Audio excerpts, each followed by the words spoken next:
برابش تا حالا جنس چرم حتما خریدید. کیف چرم، کفش چرم، کافشن چرم که حسابی هم گرون بودن. گرون نه ها، گرون. و همشون هم میگن چرم ما طبیعیه.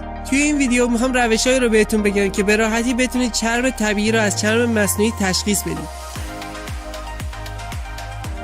سلام به برابش اکسترا. این بار یه ویدیوی راهنمای خرید داریم.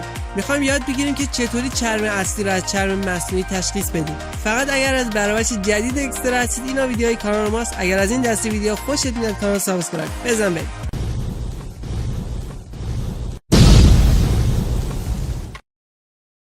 خب اولین روش حرارت دادنه. چرم مصنوعی چون متریال اولش از پلاستیکه زود تغییر حالت میده و جمع میشه، در نهایت میسوزه و دود سیاه میده. اما چرم طبیعی مقاومتره و دیرتر میسوزه و دودش هم سفید رنگه. حالا لازم نیست برای اثبات چرم طبیعی یا مصنوعی بودن کل اون چیزی که خریدید رو بسوزونید. میتونید مثلا یه جایی که دیده نمیشه رو چند ثانیه حرارت بدید. اگر از همون اول دیدید که داره تغییر میکنه و میسوزه، مصنوعیه. اما اگر تغییر حالت نداد توی همون چند ثانیه اول، طبیعیه. روش بعدی استفاده از آبه. چرم مصنوعی چون که از پلاستیک ساخته شده آب بهش نفوذ نمیکنه. اما مثلا چرم طبیعی رو روش آب بریزید آبو جذب میکنه. کافیه چند قطره آب رو روی چرمتون بریزید. اگر بعد از چند دقیقه قطره‌های آب جذب شده بود، چرم طبیعیه. اما اگر دید آب جذب نشده، مصنوعیه. حواستون باشه که زیاد خیس نکنید چون که آب چرمو خراب میکنه. همون چند قطره کافیه. خب روش بعدی اینه که اگر چرم طبیعی رو تا کنید و باز کنید، خط تا به حالت اول برمیگرده.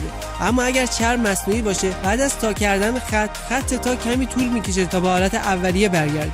روش بعدی انعکاس نور هستش. نور روی چرم مصنوعی به طور یک نواخت انعکاس پیدا میکنه، اما روی چرم طبیعی چون که سطح صافی نداره، بعضی از قسمت‌ها ماته و بعضی از قسمت‌ها براق. روش بعدی پشت چرم هستش. اگر به پشت چرم دسترسی داشتید، پشت چرم طبیعی پورت‌های نرمی داره و لطیفه. وقتی انگشتتون رو روش بکشید این لطافت رو حس می‌کنید. ولی پشت چرم مصنوعی حالت نخنخ داره. و آخرین مورد هم این که از فروشگاه‌های معتبر خرید کنید. خب اگر ویدیو مفید بود لطفاً ویدیو رو لایک کن، سابسکرایب کانالم فراموش نشه. پیشنهاد میدم یکی از این دو ویدیو رو هم ببینید. نظر، انتقاد، پیشنهادی دارید برامون کامنت کنید. تا ویدیوهای بعدی، خدافظ.